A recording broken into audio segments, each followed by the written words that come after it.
This is what we call a cafe in SEPA parlance. Usually we have what we call SEPA cafes, so this is going to be one of them.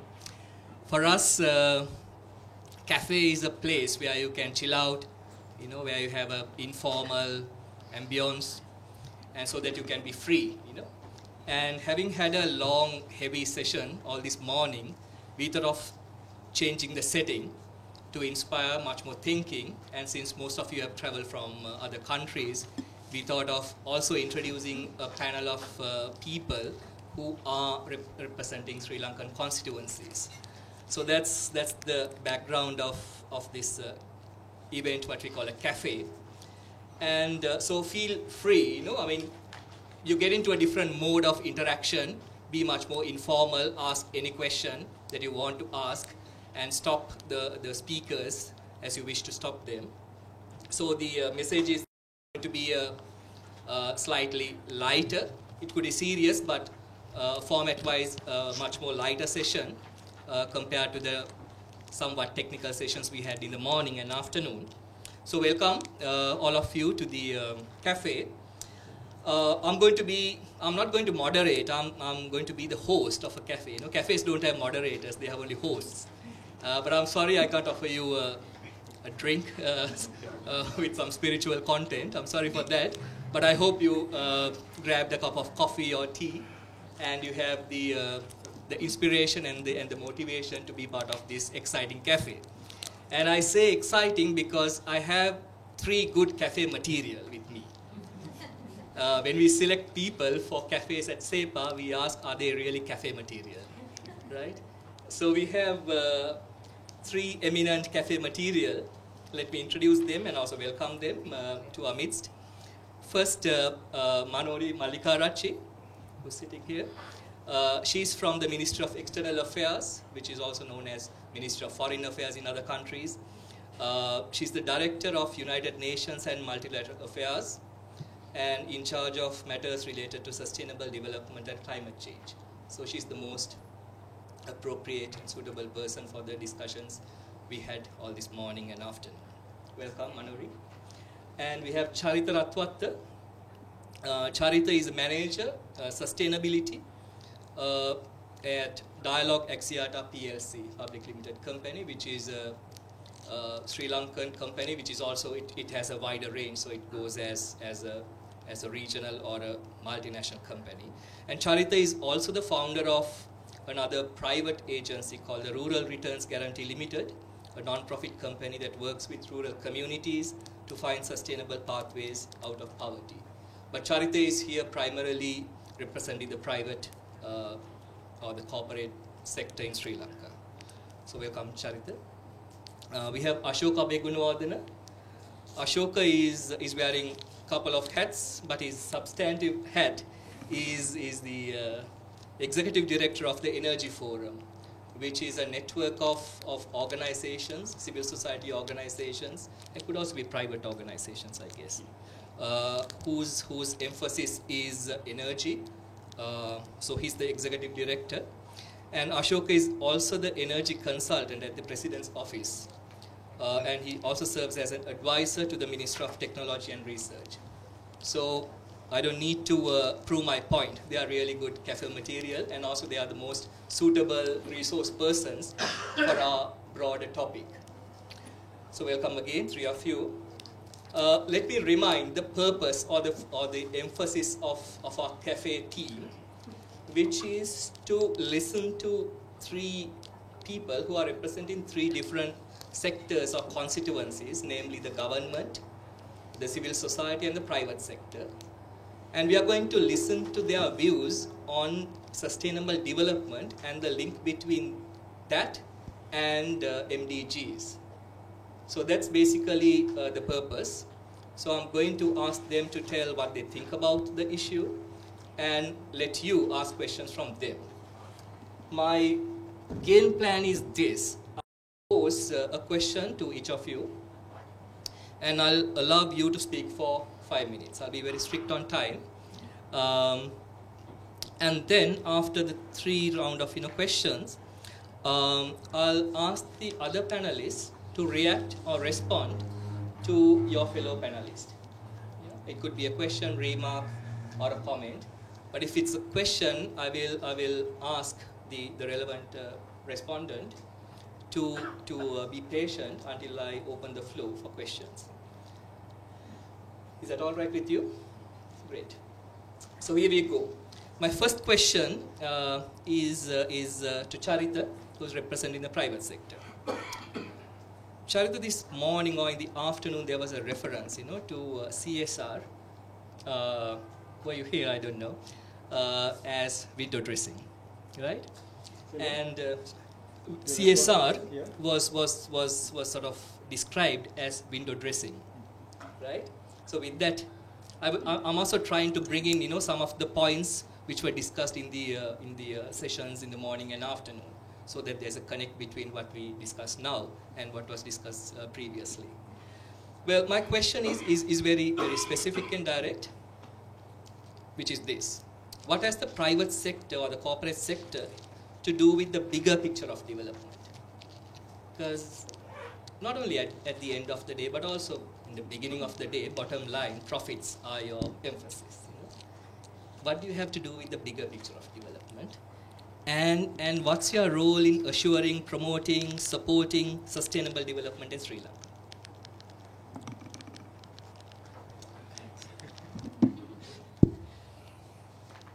Right. So,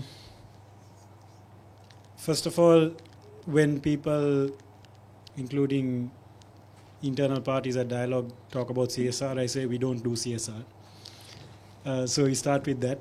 In fact, you need to see a poster that's up in my office. At Dialogue, what we describe what we do is as sustainability. One part of that does include what I like to call strategic philanthropy. But beyond that, there's the concept of a theory of change that people here may be familiar with. As a company listed on the stock market, rather, obviously you can take the Friedman-esque kind of the only responsibility is to shareholders. But then who are your shareholders? If you look at the shareholdings for Dialog Gaziata or for most companies on the stock market, in fact, one way of looking at this is government investors hold quite significant parts of shares of this company. Who owns the government? Right? So that is one thing when I especially when we talk to new employees and things, just to get people to think about who are you ultimately responsible to.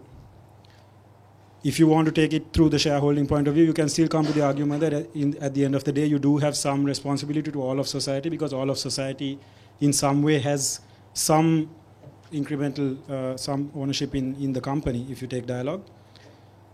But then also, we are lucky to be in a sector that has a fairly light footprint on the environment. We do have energy use in our towers is, of course, the biggest aspect of it. But especially, we are lucky to be in a sector that has, just by putting a mobile phone into somebody's hand or other ICTs into people's grasp, there are a lot of positive externalities that can be achieved. But our division exists to identify those and maximize those, while at the same time identifying what potential there are always going to be some kinds of negatives, measure, manage, mitigate those, of innovate away from them. So there are very different understandings and of the UCSR in this country still and in all over the world, but we take that view, and it's often a difficult one to even explain, even to defend sometimes. Depends on your audience. Then the bigger picture also. There was research years ago about the industry we are lucky to be in, how the additional each incremental percentage penetration of mobile phone usage, penetration in a country, the additional effect it had on GDP growth. So what we do again, even if we just forget about anything and just purely think about selling more connections, we can't, because there SIM penetration is 105% in this country. There are more active lines than people in this country, right? So it's not just about selling any more SIMs anymore. Again, we have a framework behind this. We have to make sure that ICTs are affordable, available, applicable. If they are all those three, we have to make sure there's some affinity to people using ours, because I have seen phones out there that you can plug 4 SIMs into them. We need to keep these people using our SIM if we as a company are to sustain. So the whole point is behind that. If we keep these things affordable, available, obviously network as well as the retail thing, but applicable, that's the only way we're going to do this. And we have sold Dialog as a 4th entrant into the mobile phone market. The only way Dialog was able to make a dent and actually overtake everyone else was to forget about the 100% penetration into the small elite who had the 4 lakh rupee phones and the 25,000 rupee bills in 3 or 4 major cities, and democratize the mobile phone, which meant bringing in cheaper handsets with deals with the handset makers, as well as getting the network out there. And the IFC invested in Dialog, because we were taking that out there. So we are lucky again to be in that industry where there's so much positive externalities. There is a bigger picture behind all of these things. We don't know what's going to come next either. Dialog again has built the pipe. We know it's becoming a commodity. We are now trying to be part of the game that actually drives usage of those commodities. And we know that we have some of the cheapest data rates and voice rates in the world. The only thing that's going to keep those being used and have more people using them is those what would otherwise be called marginal users, to give them a real value, not necessarily earning, but value for each additional megabit of data or minute of voice that they use. So by definition, we are at the leading edge of making sure we understand those customers and get it to them. And what's the link between the bigger picture of development, and do you see sustainable development that we talk of and what you are doing? You see any connector? Yeah, so there's a balance. There's product responsibility, which also comes up under me, to make sure that we don't put silly things out there or things that are just going to make people blow away all their earnings. On the other side, there is that applicability thing we're always looking at. That is why we have done all these things like TradeNet, you may have heard of, and these other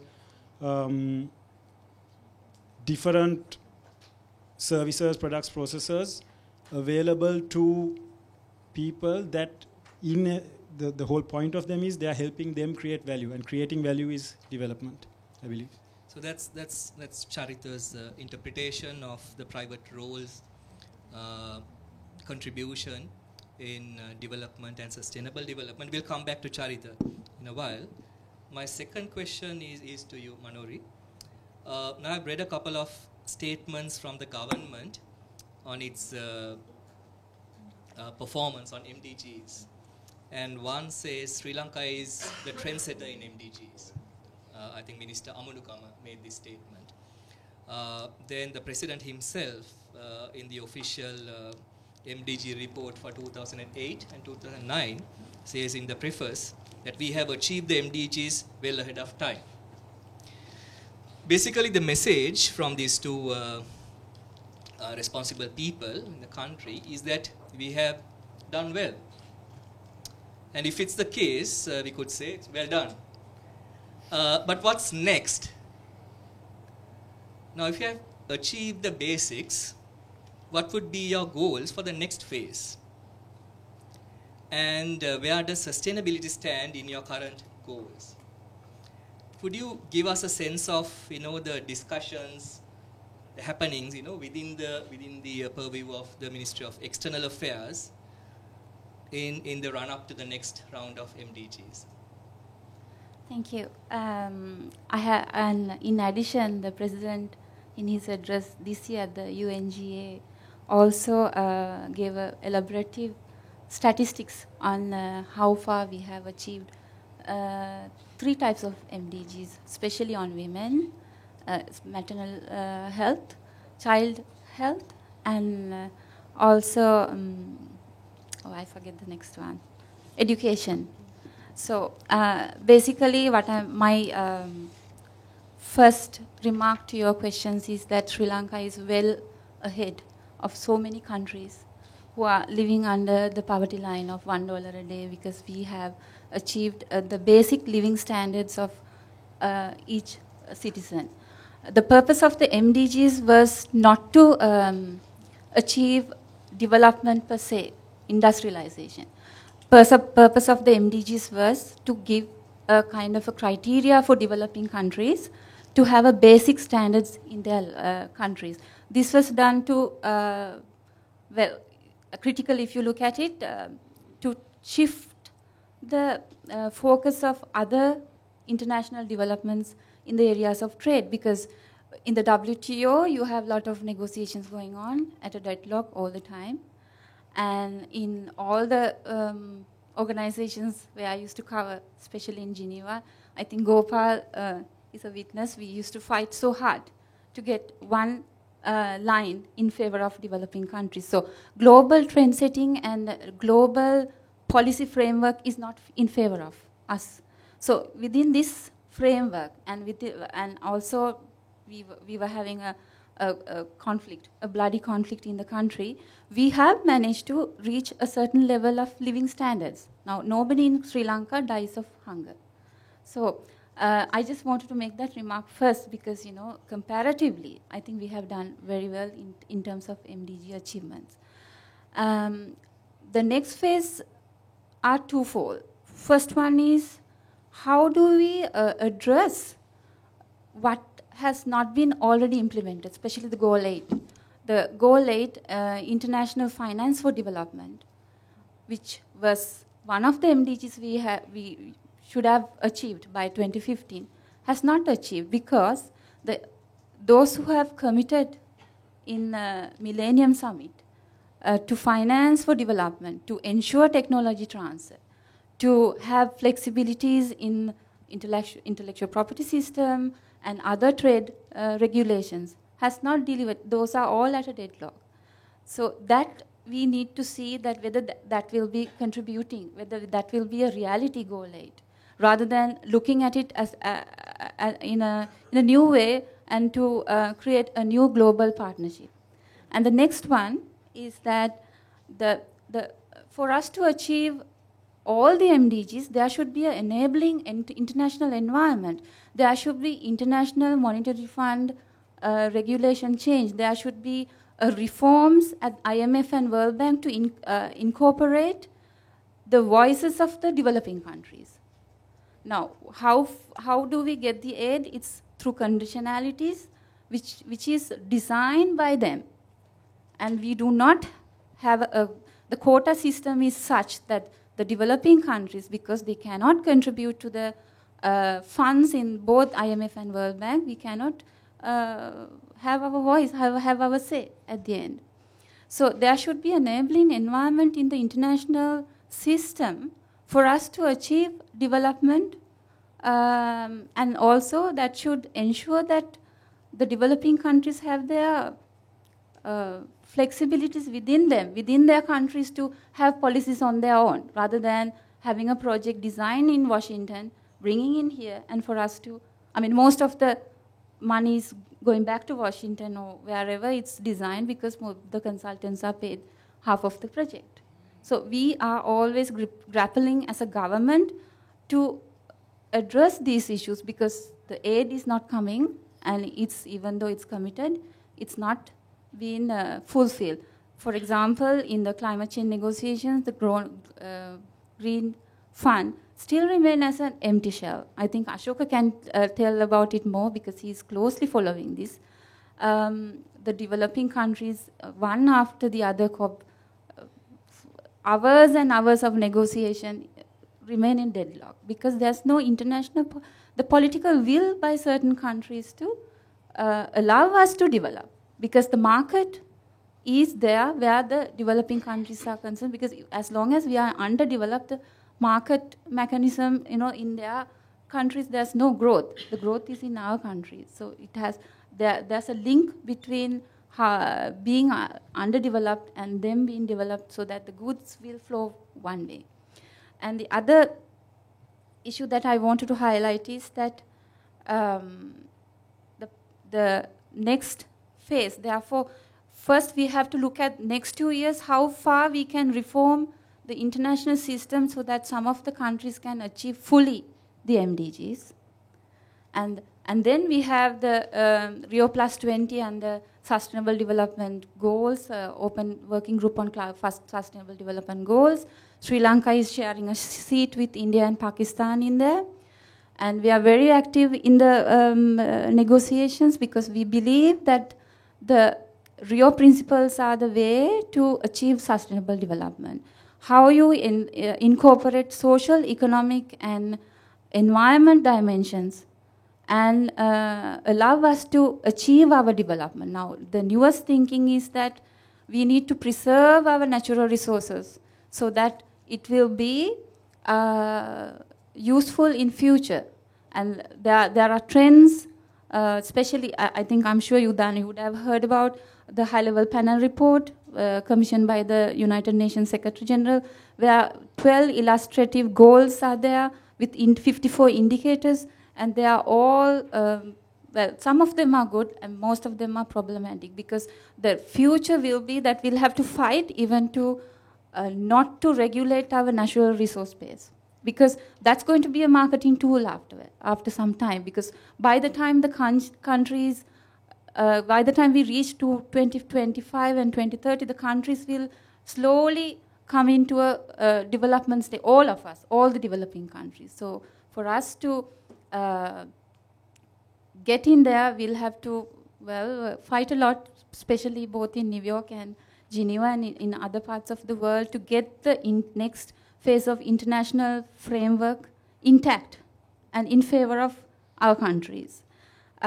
So the Open Working Group on SDGs will kick off their second rounds of meeting from November 21st to 25th, and then it will continue till next year.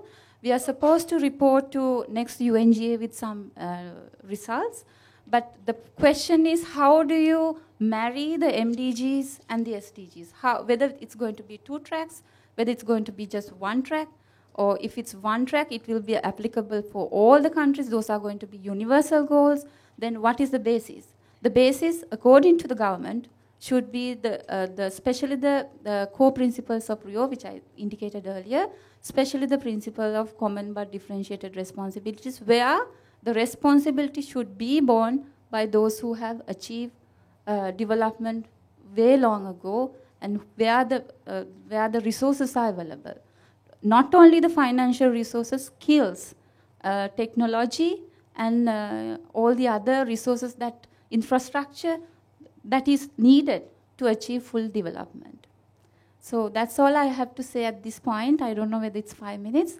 Maybe later on, if there's any questions, I can comment more. But can I have a little comment on Charita's, or is it later? Hang on. After 5 minutes, I'll let Ashoka speak. Okay. And then give you the chance to ask a question from Charita. Okay. And Charita can also ask a question from the other panelists. So thanks very much, Manori, for that useful and informative update from the government.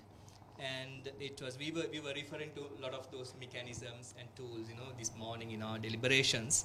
And it's good that we have a kind of a practical, reality kind of, check from one of the countries from South Asia, because this is a South Asian deliberation, and we take the case of Sri Lanka in this as a kickoff point for this discussion. So thanks very much. So Ashoka, the question to you, I know you wear a couple of hats, but I would like you to respond to my question from the civil society perspective. Now, the MDG comes from the UN system, which is basically an interstate body, right? It's not an NGO, it's a state body or interstate body. And what has the civil society to do with MDGs. Have they, I mean, this civil society, done anything substantial to influence the development policy in Sri Lanka, particularly from a sustainability perspective? What are your views? Thank you for inviting me for this discussion. And well, I'll be wearing this civil society hat. I was there in the civil society sector for about 25 years, mainly with the environmental organizations and later on with the energy sector organizations. The role of the civil society in this setup, the way I understand is that in the capitalist system, we have this UN and also the NGOs and the civil society organizations as a safety net. That's the way I understand it. You discussed this matter in detail, I think, how people were not in the framework of the development and all that. So the role of the civil society was to act as a safety net to protect certain lower-end people from getting outside the framework of development. So from the civil society point of view, we were engaged in activities at different levels. Firstly, in Sri Lanka, of course, the CBOs and NGOs were primarily working at grassroots levels. Then later on at the national level, lobbying with the government on policy-related issues. And then with the networks worldwide, we were lobbying with the multilateral forums on representing the civil society point of view to incorporate certain policy measures that should be taken at the international level. So the approach of the civil society is not the same when you approach the people at the grassroots, when you approach the governments at the national level and at the international level. So my feeling is that, I mean, it maybe looks like sort of a conflicting sort of stands. Like at the national level, what civil society was doing to a certain extent and which that should be done is to question which direction we are going, which direction we are leading. Are we in the right track or we are just following the conventional development path? I have a critique on the current development model, development, growth, all these terms. I'm not comfortable with these terms because that leads nowhere. So following the developed world is not the answer to the developing world. So in that context, I'm challenging the policies of the government which will not suit the interests of the general public or the lower segment of the society, which is contrary. I need to explain that later on. And at the international level, yes, we know that the developed world is the culprit. No question about that. But what next? Can we lobby with them and ask something from them, beg something from them, or can we take it by force? None of this cannot be happened. So at the international level, well, this tug of war between the developing world and developed world should continue. There's no issue about that. But we cannot achieve anything out of that. What we need is an alliance in the developing world to do something and to ignore the developed world. And then sometimes later on we may be in a position to push or force the developed world to do something. So two different approaches at national and international level. Grassroots, it's a completely different approach. How to, assist the poor, those who are suffering from the system, to survive. That's one thing. Just an understanding about what happened in Sri Lanka. My reading is somewhat different. Well, it's true that Sri Lanka, when you compare with the Millennium Development Goals, we are in a better footing. No question about that. So this MDGs is not applicable to Sri Lanka. That's my point. It's not relevant. Because even before announcing the Millennium Development Goals, we were in a better footing. So we don't need that. We were in a better footing. what's happening is the situation is not improving but deteriorating. How this happened? After the independence, we had a very good education system, health system, reaching the grassroots. And we had a protection scheme so that farmers can survive. That was the setup we originally had. So because of that reason, our Human Development Index is very high when we compare with the GDP per capita. So we had that privilege. What's happening right now? In each and every village we have a school. Now it's closing down. We had a free health care system. Now it's commercializing. People cannot afford to get the services from these things because the medicine is not available. So the key indicators mentioned in the MDGs, we had that, but situation is deteriorating. That's my point of view. So because why this is happening? Because we are reading the development in a wrong way. If we are reading the development in the correct track, then we should have followed a different path and achieve a better status. And I have another question regarding this poverty issue. Now we are discussing this poverty issue. The real question in Sri Lanka is not poverty, the affluence. All these issues are coming not because of the poor. The situation of the poor is not deteriorating because of their poverty, but because of the consumption level of the rich. That's the main case. If you want to elaborate, I don't know, I have time. In the energy sector, let's take the example. Well, the grid about 30 years back, it was about 40% electrified. Now it's 96% electrified. From the civil society organizations, we were promoting off-grid energy technologies. So we were providing electricity to about 130,000 households during that period. Now when the grid is extended, we are connecting them to the grid. So as far as energy poverty wise, in the electricity sector, we have more or less 100% electrified. So we can say that, well, we are in a better point. But the question is different. The question is something else. The 50% of the grid-connected consumers consume less than 60 units per month.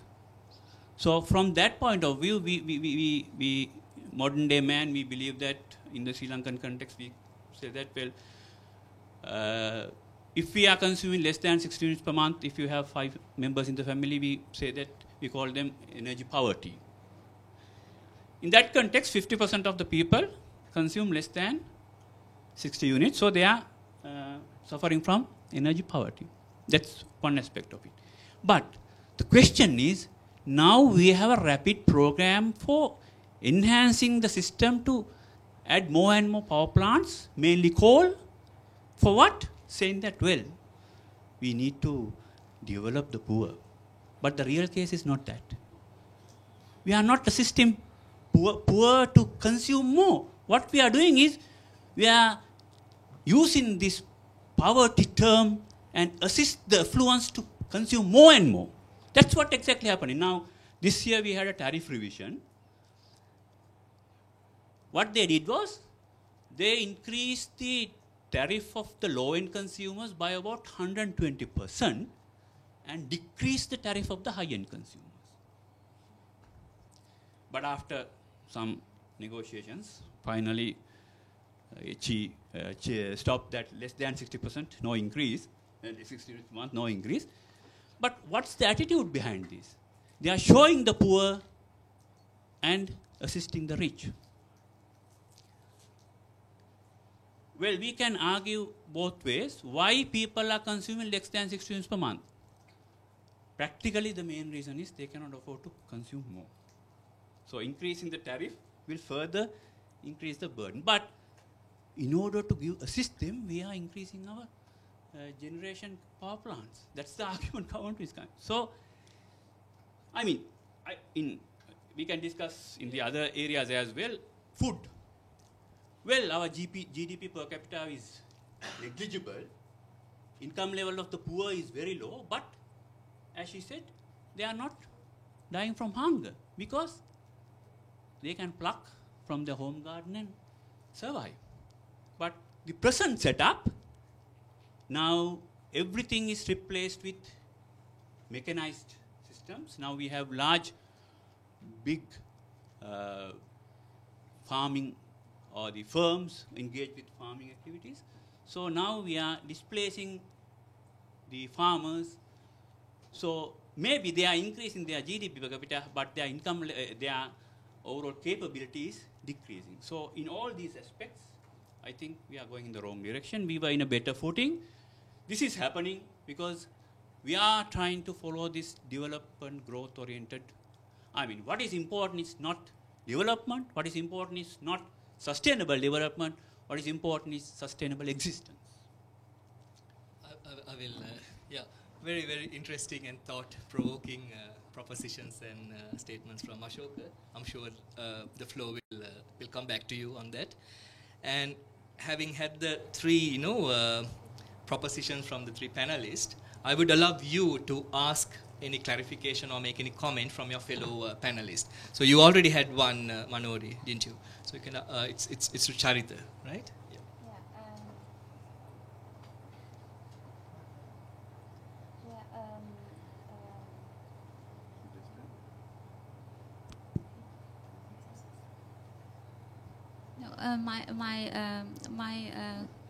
It's just a comment because how I see like corporate sector can do a lot for the sustainable development, achieve, especially a mobile company, because it does not consume a lot of energy to use a mobile phone, and with such minimum consumption of energy, which then we have less CO2 emissions, you can transform a lot of information to another party, regardless of distance.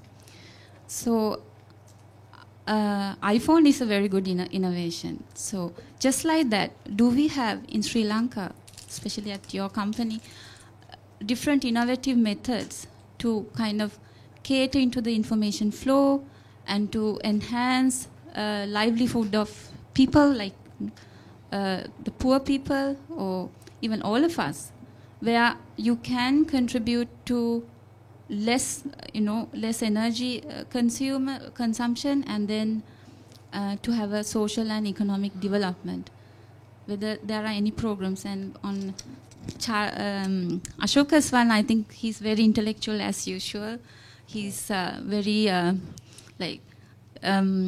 innovative, new ideas.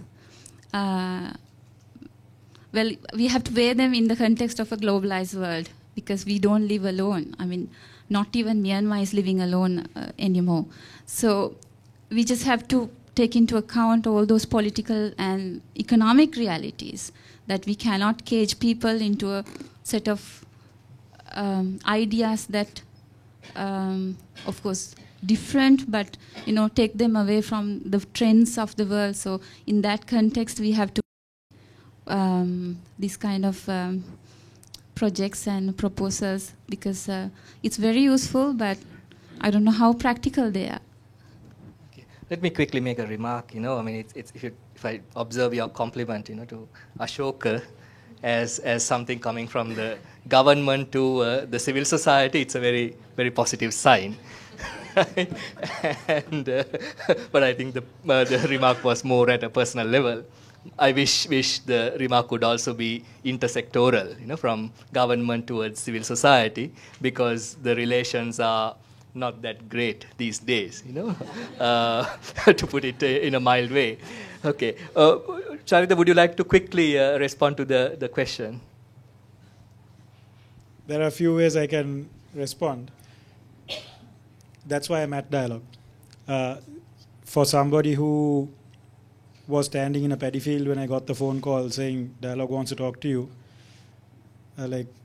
that's an easy no, because that's a mistake Dialogue has made. It's a tricky one. There are all kinds of views on,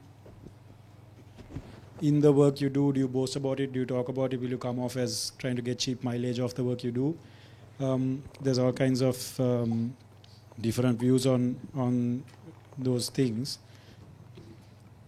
The reason my no became a yes was well, one thing is I'm a software engineer by training, so having left software to run around in paddy fields, when the opportunity came to put together information and communication technologies and the potential for development, that was like a dream job.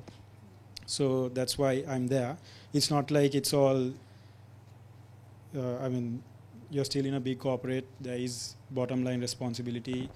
There are shareholders who come up with all kinds of interesting comments at AGMs. The main one every year, a fixture is, why aren't you charging the president to send you SMSs every day, every new year, so as an example. But so there's a balance in everything that needs to be struck. But yes, that, as I said, our division exists because we understand that there is always opportunity to do better. There's in no way am I saying that what we have done is good enough or that we cannot do better. So it's a process, and it's like, for example, poverty alleviation organizations, the whole point they should be able to put themselves out of business. Right? Do you agree? The same with the sustainability division at a company should be to make ourselves irrelevant. Because I've said by 2020, everybody in my division should have, with the divisions they worked with them, built that thinking into them to the level that they would actually be comfortable going into those divisions and that they would be taken in to those divisions. It's a tough sell. It's they're like, really, you think by 2020? But that's the kind of goal we need to. It needs to be transformative at some level also. But it's hard, very hard on a daily basis because you're still stuck in budgeting cycles. You're still stuck in so many things. But you need to step back and think of those things. It's an ambidextrous thing. You're hitting, you're taking the daily work at the same time as trying to maintain it. So there are organizations now. The UNGC that was mentioned in an earlier session also might be something where the private sector is engaging on those platforms. It can be done better always, and the local networks and things. But there are organizations that get it. This kind of forum also is a helpful one to help strengthen their voices as well. I hope you're happy with this response. Now, I have questions for her too. Yeah. Okay. So would Ashoka or Charita like to pose a question to the fellow panelists? Would you like? Well, I have already commented. Okay. All right. So you have exhausted. Charita. First of all, I agree with so what you said about. It was funny to hear it because it's a phrase I always use. Nobody dies of starvation in Sri Lanka, in many countries, and that is because of their home gardens and because of the social safety nets at the informal level that they have. However, the two MDGs that Sri Lanka has done worse on and not met, I believe, are the environment, and out of left field was the nutrition one. Right? Am I right? Child nutrition? I correct me if I'm wrong. I think there are those who know better than me. But again, as you said, sir, it's come. I mean, we were lucky.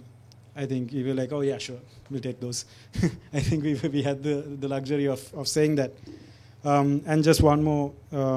So those are really comments. I guess the thing is, having a full stomach versus understanding what you're eating and the nutrition effect of it, I think we have surprisingly, given our basic literacy levels, I don't think we have cracked that yet. And just a comment also, bottled water is very unsustainable. I can give you an explanation to why the bottles are here, but let me not go into that. We had an idea of having jugs, the most better way of doing it, but due to certain security concerns, we were compelled to have bottles, rather than jugs. So, but the point is well taken. Well, we heard three views from the three sectors, and Manori's story was a pretty positive one, and the second part of the story was somewhat fighting one. We need to fight the international system to make sure that we have a better MDG round next time, and that was the basic message from Manori. And Ashoka shook us a lot, by questioning the very fundamentals of development, sustainable development, MDGs, and so on and so forth. I think he didn't spare anything, so he questioned the very, very basics, the fundamentals of those concepts and the practice, the politics of them. And I think it brings a lot of insights and challenges for us to continue the discussion. So Charita's point was, he took his own company. I think it's a good approach. It's not generalizing, but he took his own company's experience and approach to the broader question. So with that, let me open the floor for you to pose questions from these three excellent cafe material that I introduced to you before. So up to you. So I'll take 3 questions at a time, and you could also say, if you wish to, you're directing the question to a particular panelist so that they could pick it up. I'll take 3 questions and then let the panelists respond. So you have 1, 2, 3. All right. So can we start from you, the gentleman over there? Yeah. Okay, I have 2 simple questions. One is IMF World Bank conditionality. The second one is the relation between Human Development Index and the income level. First one is I want to invite Frank view problems of the conditionality from the friend here from developing countries. We, Japan, we had no chance to borrow money, IMF money for these 40 years. So I don't know the exact difficulties or problems of IMF conditionality. This is my first question and request to you. The second one is Ashoka mentioned the Sri Lankan Human Development Index is higher as compared to the income level. Okay, this is a cross-country comparison. What is the meaning of this? Maybe in a sense, Sri Lanka is outlier of the relation between Human Development Index and income level. What is the meaning of development? What is the policy implication of this fact? This is my second question. Thank you. The gentleman from ODI. Thanks very much. First, thanks to the 3 panelists for their thought-provoking contributions. I've also got two questions. The first is, and I'd be interested in the views of all the panelists on the questions. But the first is picking up from conversations I've heard in London and New York, is the question about whether or not, for the post-2015 development agenda, the distinction between the rich world and the southern world has much meaning. How does the traditional approach of sort of north-south, rich-poor, pan out in the current global context of low-growing economies in the north, rapidly growing and large population countries in the south, and a whole wide spectrum of different kinds of countries and therefore interests within the G77 plus China group? The second question picks up a little bit from something Ashoka said, which is that the MDGs weren't particularly relevant to Sri Lanka. So my question here would be, what then has the post-2015 development agenda got to offer Sri Lanka and countries in South Asia? Thank you. We already have 4 heavy questions, but I'll let Pri to pose her question. I hope they are not heavy, and I was going to ask one, but since everybody has asked 2, I shall ask 2. My first one, I think both of them are probably mostly directed at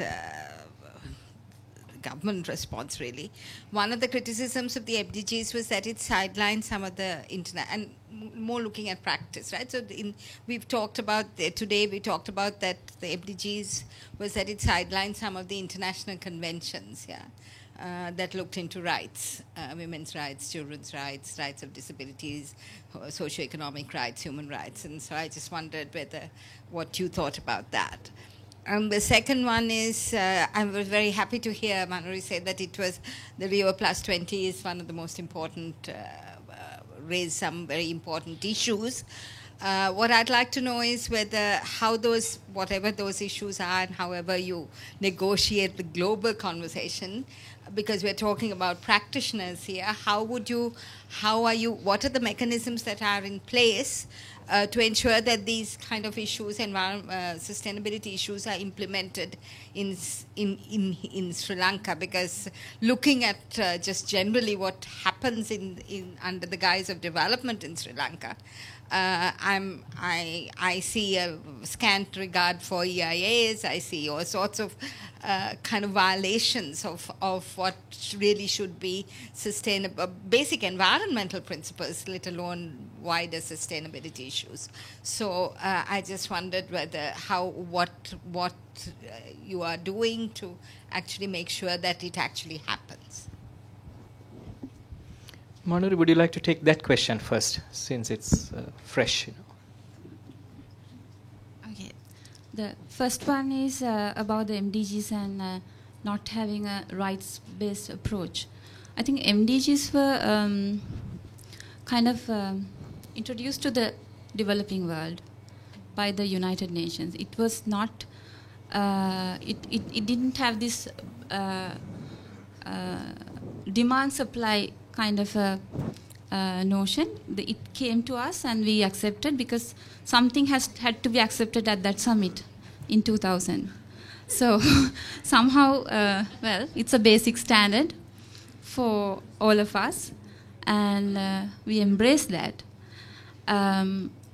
Human rights is something different. It's used for a different purpose, especially in this context, in the development context. For example, if you see the discourse on right to development, it's very weak in the system. In Geneva, it's very weak. Nobody is allowing that discussion to be fruitful, because if you discuss that, there will be a question about the resource disparities and how the rules are being made. All this. That's why the MDGs did not have the rights-based approach. But regardless that, I'm talking about the statistic. I think we are 16th in the gender parity index in the world. I think we are one of the countries who treats women well in terms of statistics. But then I'm sure the policy framework also. It's if you look at the government policies, it's quite sound. It's really in practice there are things happening, but when you look at the policies, it's all sound for the women. And this is like, I have been sitting through the CEDAW meetings, and that's the least observations that we have for the government actually. So I can talk with some responsibility there, because when we defend our periodic reports, I've been there. So with that only I informed. I gave you this information. And about the second question, I have forgotten now. Well, there was also a question on about the environment standards. How I think Ministry of Environment has two different bodies. That's the Central Environment Authority and the Ministry of Environment. They have, in terms of, Ashoka can tell more about this because he used to work very closely with the former Minister of Environment.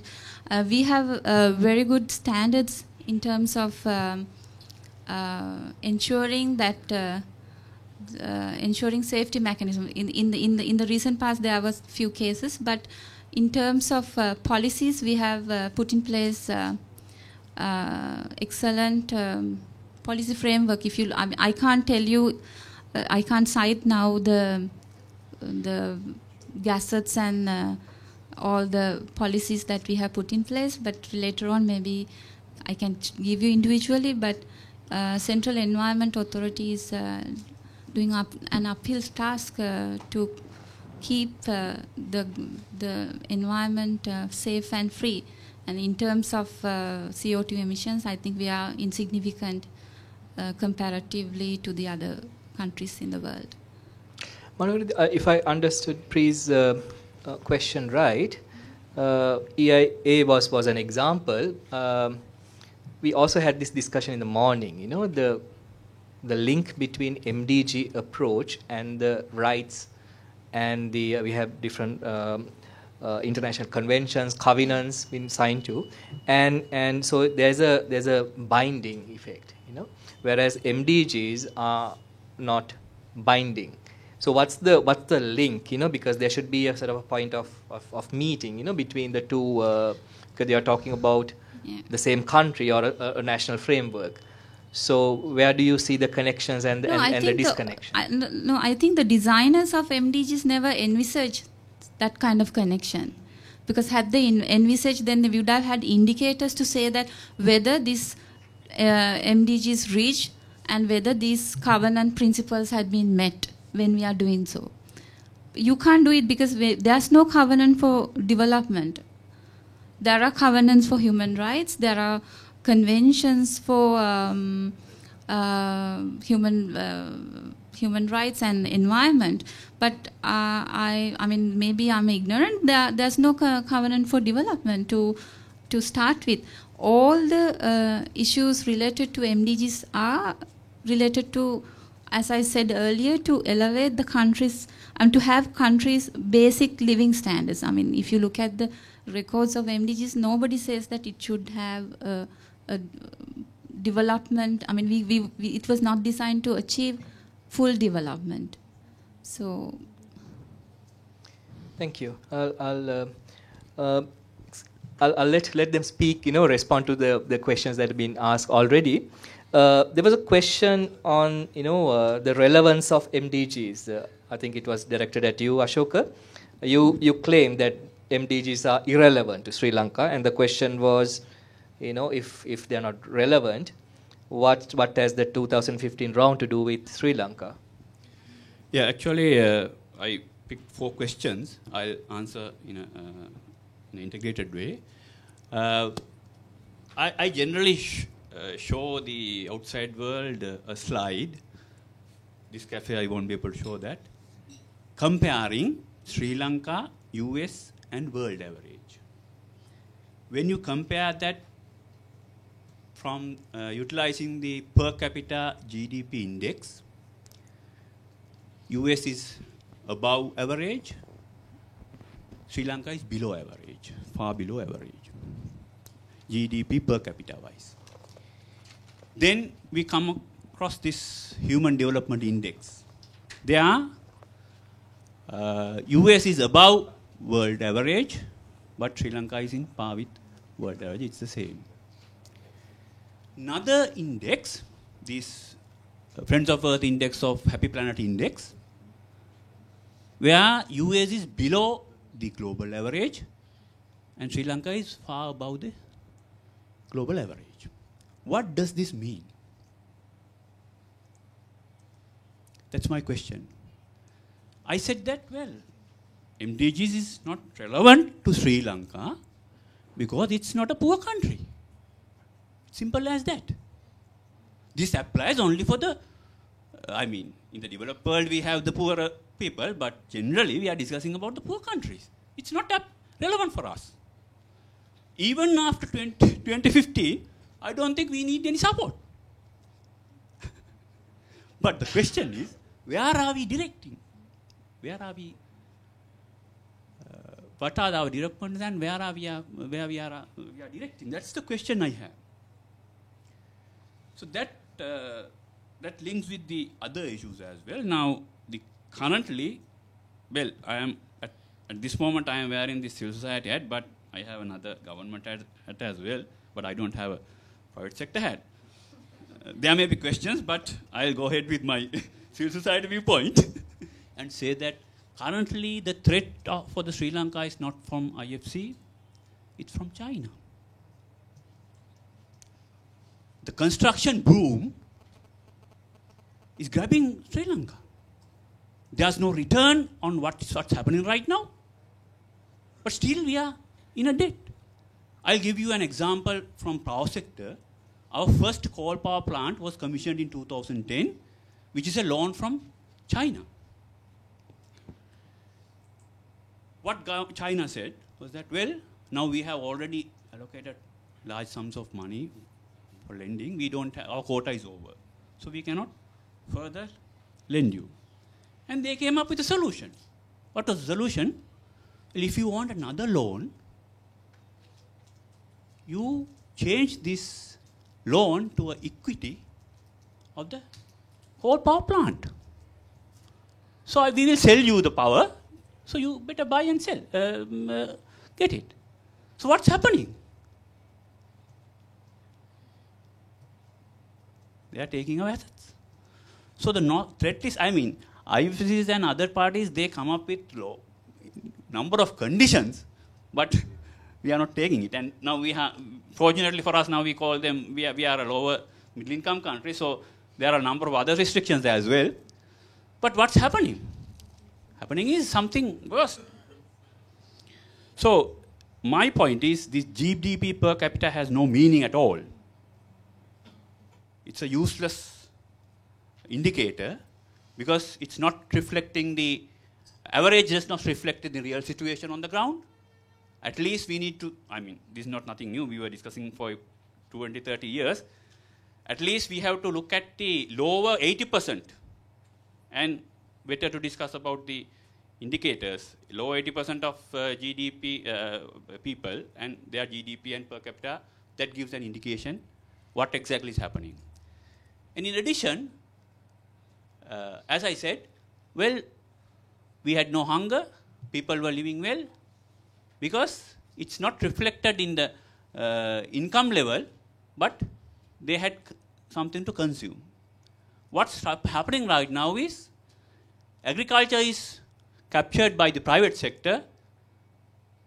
Poor people, they have to provide their labor for a fee and get an earning.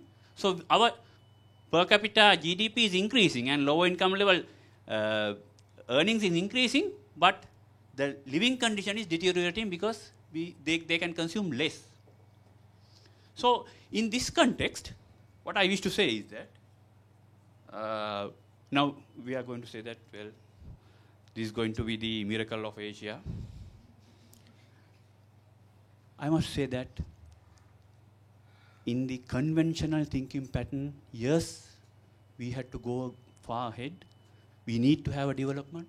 But for the next era, I call it post-fossil fuel era, we are the miracle. Because our Happy Planet Index-wise, we are far better than US and world average. So this is the this is the thing we have to showcase the world and ask others to follow. You better carefully study this Sri Lankan case because it's very important. After independence, we had a very good healthcare system, we had a very good health education system, and we had a mechanism to protect the farmers. So that's the future. It's not, it shouldn't be the past, it's the future. So I think in this context, North-South dialogue, well, we don't have a tug-of-war between North and the South, we have a tug-of-war between China and Sri Lanka. And we have a tug-of-war between poor and rich within the country. North and South within the country. So those things we need to address. Thanks, Ashoka. I would like to connect your statement to the first question raised by the gentleman on IMF conditionalities. Now, you say these IMF, World Bank, they are no longer powers to be reckoned with, and China is the challenge. Do you have anything to say on that? Conditionalities, because they are your counterparts, aren't they? The second part of your question is not relevant to the topic we are discussing. It's about post-2015 development agenda. So the bilateral relations are not within that parameters. Therefore, I will not comment.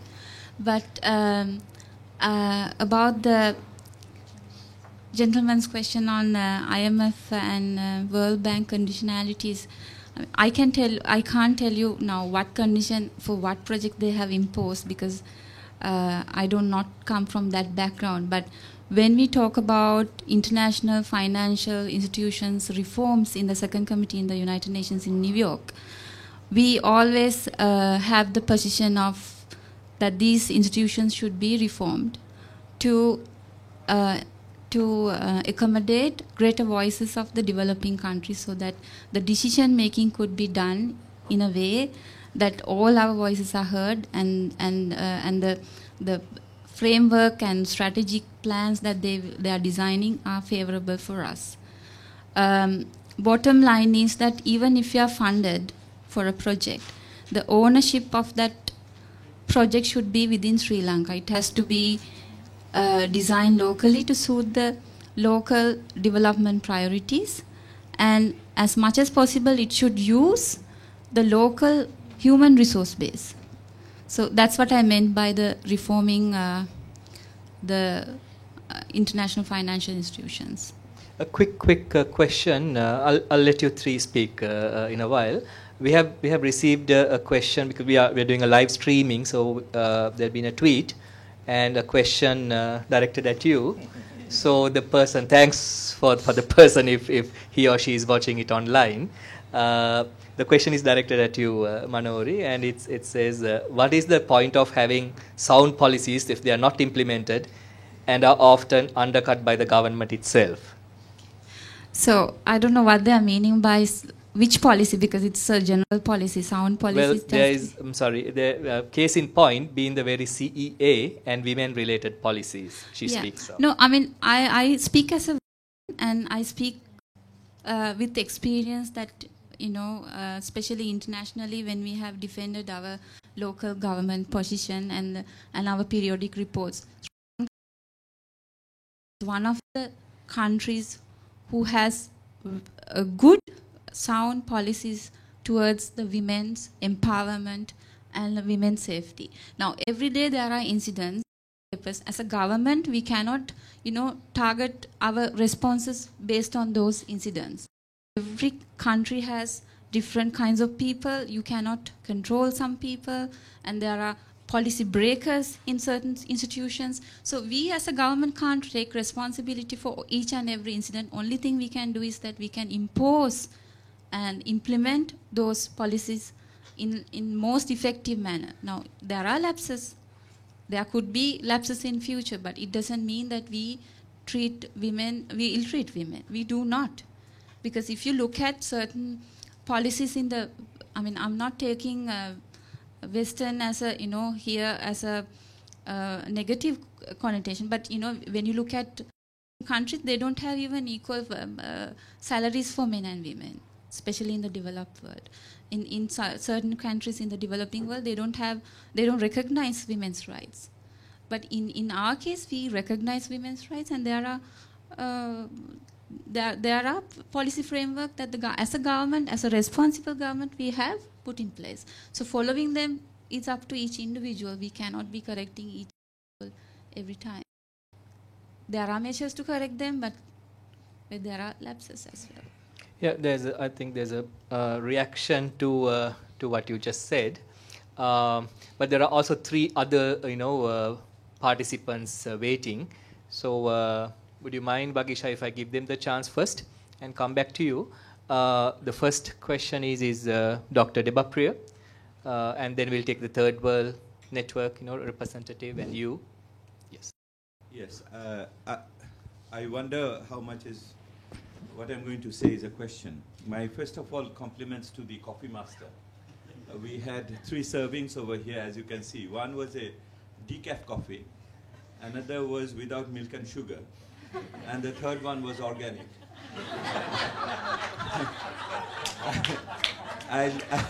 I leave it to you to decide who was what. You should be guessing it now.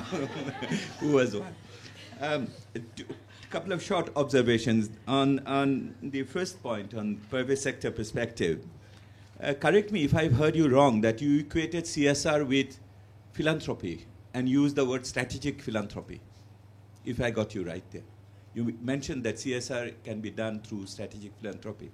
I thought the first lesson on CSR which was given to me is to delineate between philanthropy and corporate social responsibility. But that is not the debate I want to get into. Since we were thinking about post-2015, have you ever reflected on social business and as a model for the future, particularly on post-2015? The Global Compact on the UN talks about that, and there are other elements on that. And how do you really see the institutionalization and regulations and the institutional framework of that in the Sri Lankan context?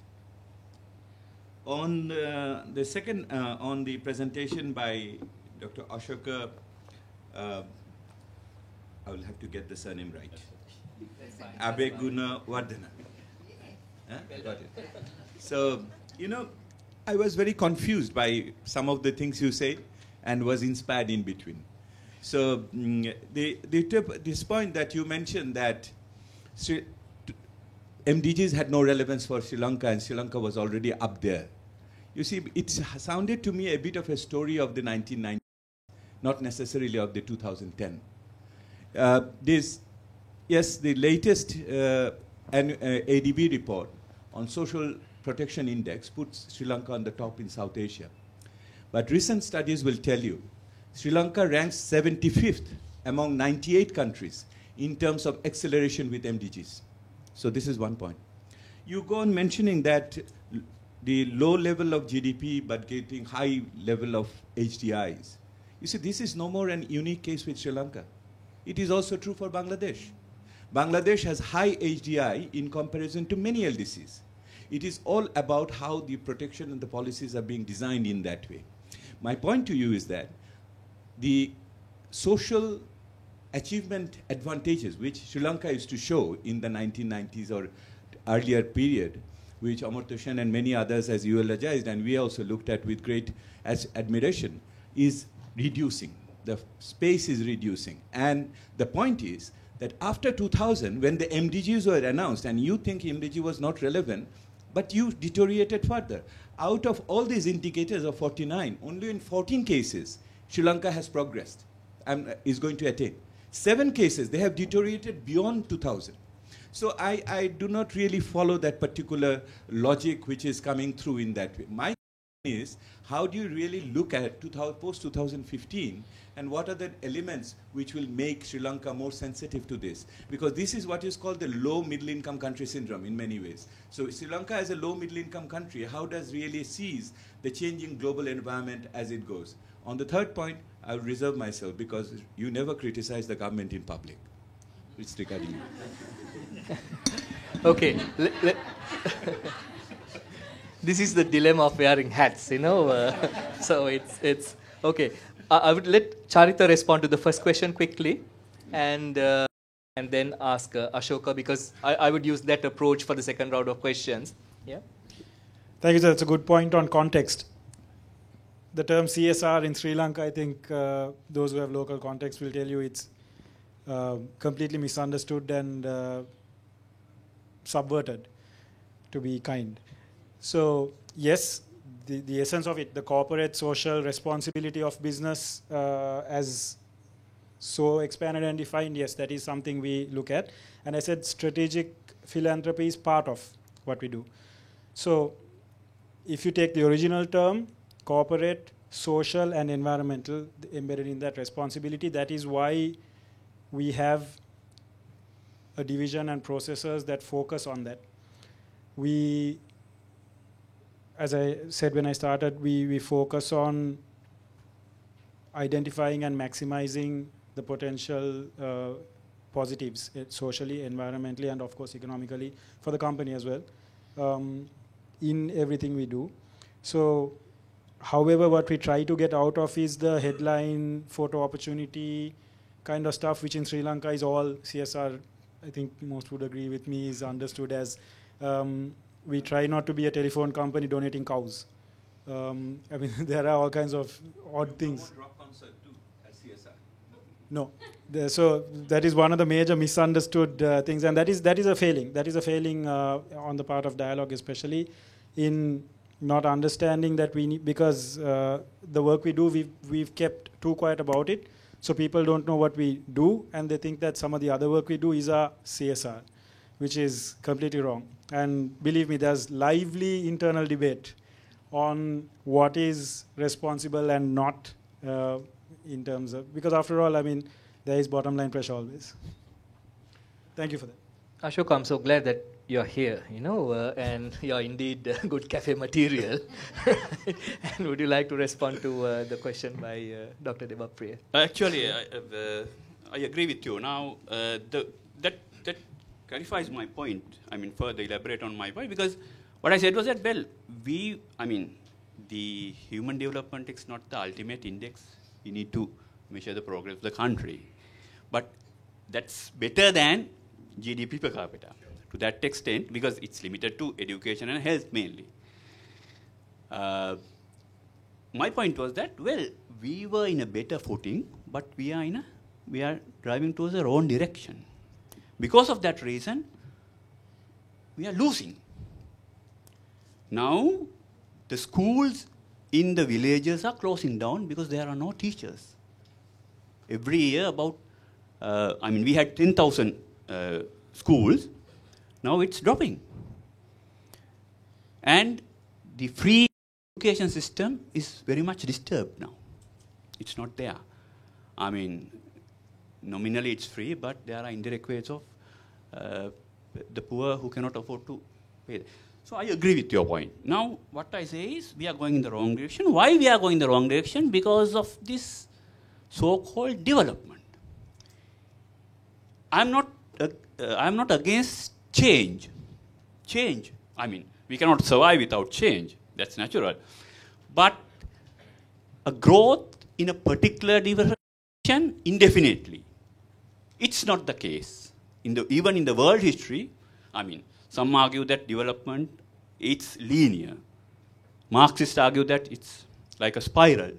Buddhism, we have the cyclic. But my point is now, during the fossil fuel era, with the availability of the energy resources, we were marching in one particular direction. But now we are at the end of that particular era. So we have to have a new direction.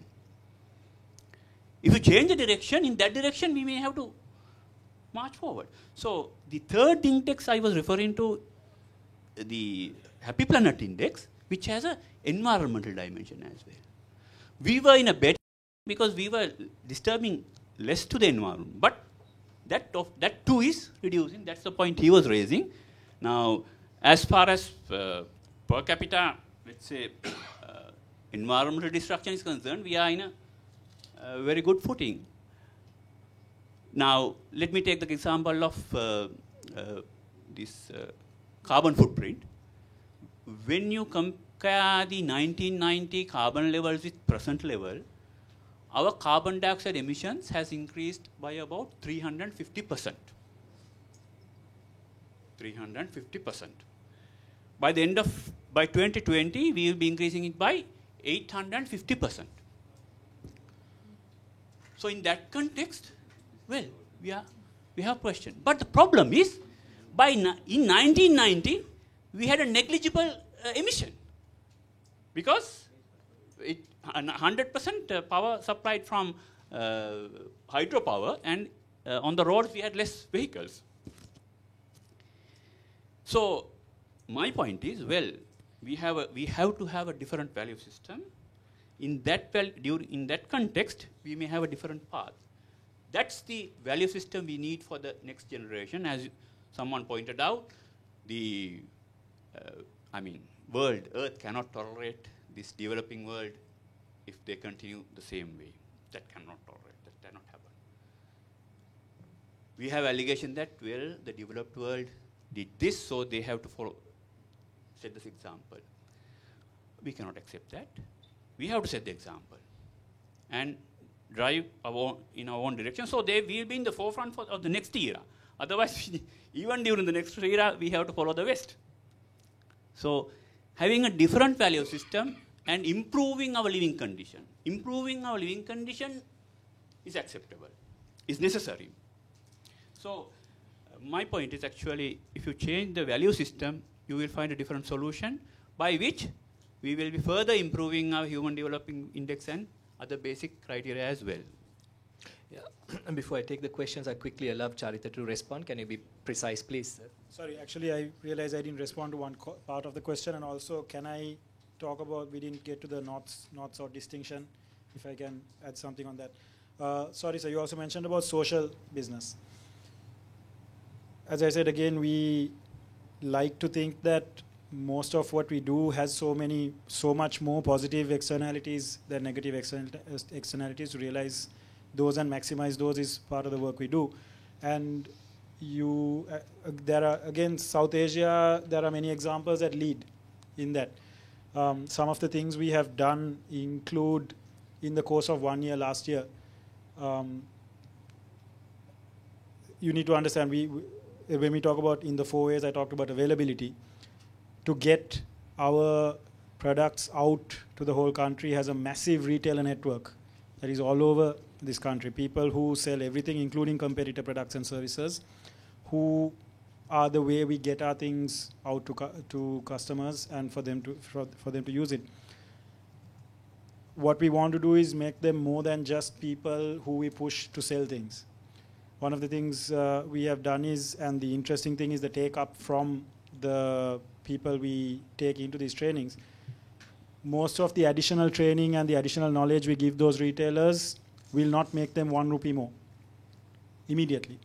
However, there are things that will help them become the tech gurus, for example, the ICT gurus in their villages, where they become the people. Now in Sri Lanka, there's lots of innovations here which comes to the north-south distinction thing also, but about how you get your exam results, how you buy and sell things, how you find out information, how you pay your bills rather than getting on a bus and going to the nearest town, which can take half a day, and the value of the travel may be more than the value of the bill you have to pay.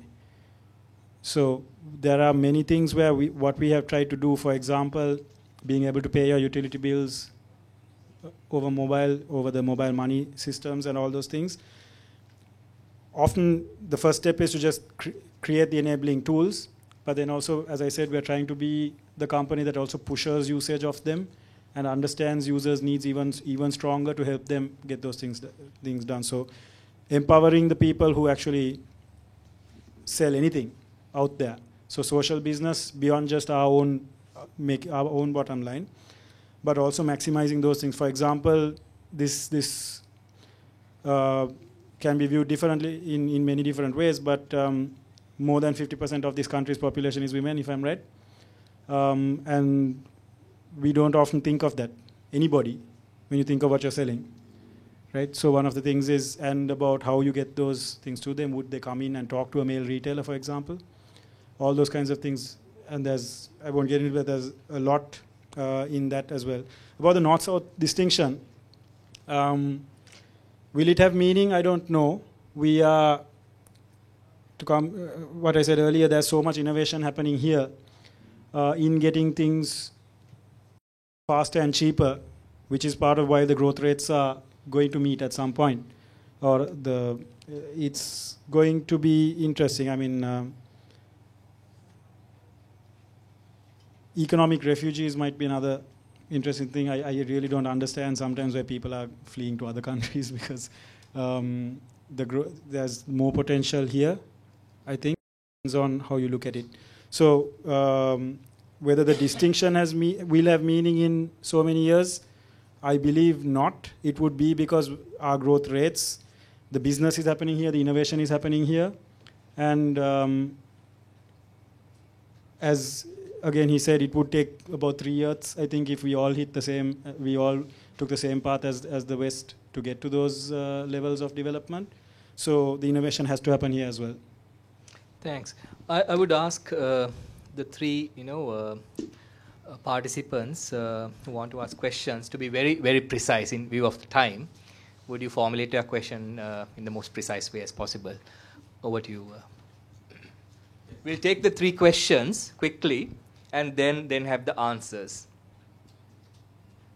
As a developing country negotiator, all the time, there is, when it comes to the international level, there is some convergence what some of the northern or southern civil society is asking from the international organizations as well as the developing countries' position. But after the negotiation, when you go back, the same countries then start implementing neoliberal policies, and then the conflict emerges. So how far you reconcile that kind of situation where, now in the 2 years you will be up to 2015, you will be negotiating for developing countries, asking for a pro-development view, and at the same time, national policies may not be convergent with the negotiating position.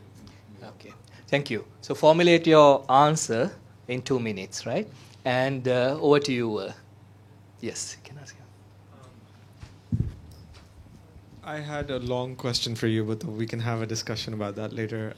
As a citizen of a country which has been the lucky recipient of at least 10 IMF programs, if I may respond to the gentleman,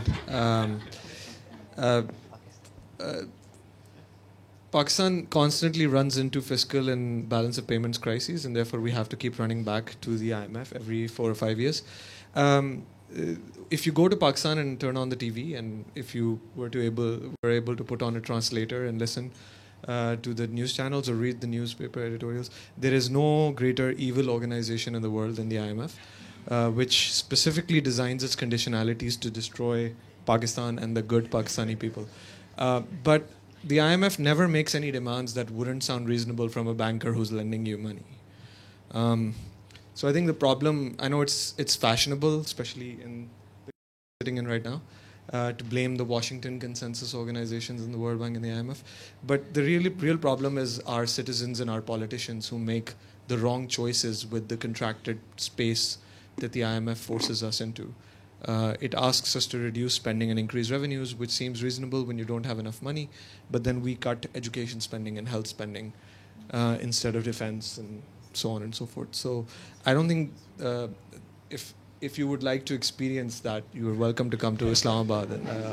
Yeah, thanks for that addition, which is also a remark. Dr. Nidhi, and then I allow Vagisha to ask a question.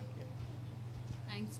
And this question has been going around since morning, or actually before I got here as well. So, and what I'm trying to, the context that was given in the morning was that MDG process started because after Cold War, peace dividend and generation of funds that would translate into development. So now, post 2015, who is going to fund this whole agenda? India. Where? or China? China? No, we're thinking of China. We're talking about China, Sri Lanka. So, what is the, what is the thinking? I'm quite lost in that. Okay, thanks. So we'll get the last question for the day, Vagisha.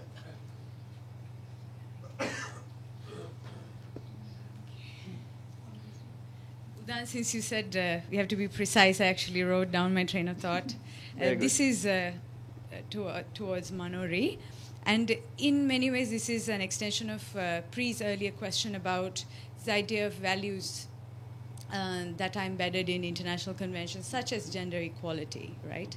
And and how do we implement them in countries like ours? And you responded to it saying that we have sound policies. I actually would like to challenge that. I mean, in a country where, and you also mentioned that there is gender disparity. We are 16th. Actually, that's not right. Recently, we have plummeted in the gender disparity index, and research from Verite, if you want to look that up. I mean, in a country where only 30% or less than 30% of women are in the labor force, and 5% are women, 5% of our legislature is women, which is the same as what it was in 1948. So within 65 years, we've not had change, despite a proposed bill for a quota, 25% quota on women. And violence against women, as you mentioned earlier, has increased exponentially after the war. And banning circulars banning ligation and vasectomy that really are intrusive on women's bodies. And the latest circular on restraining women's migrant work,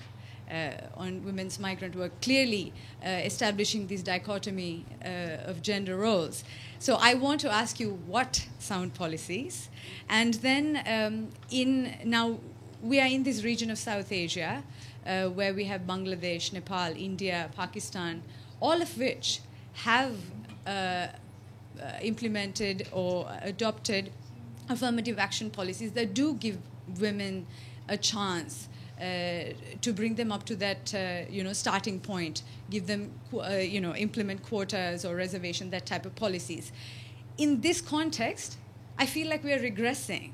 So when you, not you personally, but when our government represents itself in international platforms saying that we have improved in gender indicators, how would you respond to that 10, 15 years from now, when we clearly have regressed from what we were several decades ago? So. Thank you. It was precise but long. Okay, let me. The last three questions were directed at you, Manori. So let's take the first question from your ex-colleague from Geneva. Yeah. There are FTAs and other kinds of agreements that the governments enter bilaterally, which hinders our positions in negotiations in the multilateral fora. That because most of us are not far-sighted. That because our governments are not coordinating among each other before we take a decision. Each ministry has its own territory and they make decisions. But it's changing, Gopa, now. I mean, I can tell you it's changing in many of our countries. We try to coordinate as much as possible before we take a decision. And we try to have criteria in place so that the policymaker will look at those criteria before they commit themselves. But it's a real world. I mean, sometimes you have to enter into those agreements to survive and to make progress in some areas. So you have to weigh those things in that context. Some of the agreements that, especially I think you are referring to FTAs and MOUs that we enter separately, and which hinders some of our negotiation positions when we actually negotiate a bigger agreement. But I think the southern countries have bigger awareness now, because we talk to each other, we attend workshops, we have more like-minded positions, we coordinate with each other than 20 years earlier. So I think next line of framework in terms of international development will not, I mean, we cannot change it because the power balance is still in one side. We cannot change that reality, as Ashoka said that earlier. But we can lessen the harm that it can make to our countries. That's the objective that we should have, because we cannot change the world, the way it runs, but we can lessen the harm that it can make to our countries when it's come to the post-2015 development agenda. Who's going to fund the next round? Yeah. Well, it's still underway because SDG working group is still at the brainstorming session, and we have had different sessions in May up to July, and then, well, it was distracted by the Secretary General's report and many MDG events during the UNGA. But at the same time, we have established which is another Rio initiative, Intergovernmental Working Group on Development Financing. So the the strategy will be the moment it should go in parallel. The working group on financing and working group on SDGs will go in parallel. They have negotiations in parallel. So probably it will be a situation in 2015, idealistically. Nothing is agreed till everything is agreed, which is like a normal developing country position in the multilateral negotiations. And about the final remark, thank you very much. I think you have researched a lot and you are very passionate about the subject. That's very good to be passionate about, women's rights, being a woman. I cannot tell you anything at this particular time because I don't have any documents with me to give you any detail. Best thing you can do is that we have just submitted about 3 weeks ago our CEDAW report, observation, our replies to the CEDAW observations. You can go through that. And I would reiterate that as a government we have done our best. And just want to make a correction that the sexual violence has not increased after the conflict. It has not. It has not. It's just visible more than earlier. That's all. And as I said earlier, every country has its own merits and downfalls, and all the countries have this kind of things happening in their respective states. And as a government, we do our best to safeguard the citizens. Thank you.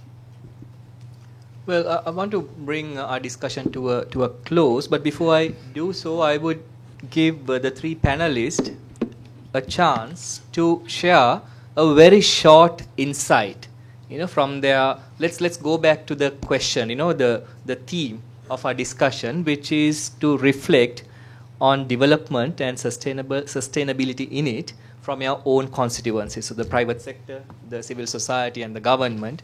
From the discussion, did you get a new insight, as a result of our exchange and interaction? And I'll give you 1 minute, because you came up with thought-provoking statements, propositions, and you were challenged, questions. So we had a good exchange and interaction. Did you have a better insight? Actually, the discussion we had actually was useful in the sense that understanding what we are discussing and improving. The point I wanted to highlight was that we are going in the wrong direction. Means we had food, now people are moving away from agriculture, so we are short of food and we have a malnutrition status. We had water, now we are polluting water streams, we are destroying our forests. Now there's scarcity of water, we say that we have no safe water. All these issues because of the wrong direction of the development. So we need to readjust our development pathways so that we can think of further improving. I have a question to this group. Believing that most of you are from civil society groups. In Sri Lanka, my experience during the last 25 years in the civil society sector, where are we leading? It's like endangered species now. Because we had enough opportunities earlier, but my understanding is that right now, some groups are, for their survival, they are becoming consultancy firms. NGOs, for their survival, now they are becoming consultancy firms. So the agenda is fixed by someone else. Others, working in the grassroots, as they cannot survive, now they collect from poor and give it to rich as a lending. So the civil society organizations in Sri Lanka, I believe, it's struggling. We had a very firm civil society movement in 70s and 80s, but now its quality is deteriorating. The CBOs, now they are becoming subcontractors of number of development works. Only thing that survives is what we called Marnadhara Samitiya, that's full day funeral aid societies type of thing. That survives because people know that they are going to die. So the civil society path is not clear right now for me, so I'm just it's like a self-criticism and also a What's question the- for what's you the to question? discuss. Yeah, so you- I mean, what's the future of civil society? All right, okay. So you'll have to move the discussion from cafe to the bar. Cafe to the bar, yes. And Charita? So death and taxes, basically, is what he's talking about. No, the problem is everybody needs to expand their time horizons, and that's really hard to do. Political time horizons prevent it. Corporate bottom line reporting cycle horizons make it hard. So it also requires us to either rise above those restrictions and get beyond that, and everybody to, obviously it has to be done. So it's just about people understanding that and reaching. I mean, I don't have an easy answer for it, but the main thing that needs to be done is everybody realize we have to change and to change together. Because otherwise, if we don't expand these time horizons of how we think about everything, every single thing we do, we are not going to crack this. Thank you. Manori, final. Yeah, I think it's very useful because I was hearing different perspective, and we as a government, we are always open for different perspectives, and we are open for dialogue. Personally, I feel that my inputs will influence you to go and take a stand in the negotiations in New York and in Geneva and voice the opinion towards in favor of the developing countries, so that we can push the post-2015 agenda in favor of us, and we could then which will help us to have a better policy framework internationally at the next phase. So my message is that for you, and thank you for inviting me. I really enjoyed the discussion. Let me take this opportunity to thank you three for coming and joining us at this cafe, and we appreciate your candid views expressed and the willingness to interact with our participants. So thanks very much for that. Look forward to have you in our future cafes as well. And I would also like to thank the audience for the energy that you had, because it had been a long day with lots of heavy sessions. And so thanks very much for your active participation. So with that, I would like to bring this session to a close. And what we are closing now is a cafe event. So no more coffee, please. But some of the questions that were raised, are belonging to a particular category which in Sinhala, modern slang, we call sahana bonna thiyena prashna. It's a modern expression which says, it's these questions, warrant a drink, So I would, if people who are keen, I can change my role and be your barman in another, venue of this hotel. If you want to continue the discussion, you're welcome to continue the discussion. Our finance officer is not here. I can't speak for her. So thanks very much again for your active participation and enthusiasm, and see you tomorrow.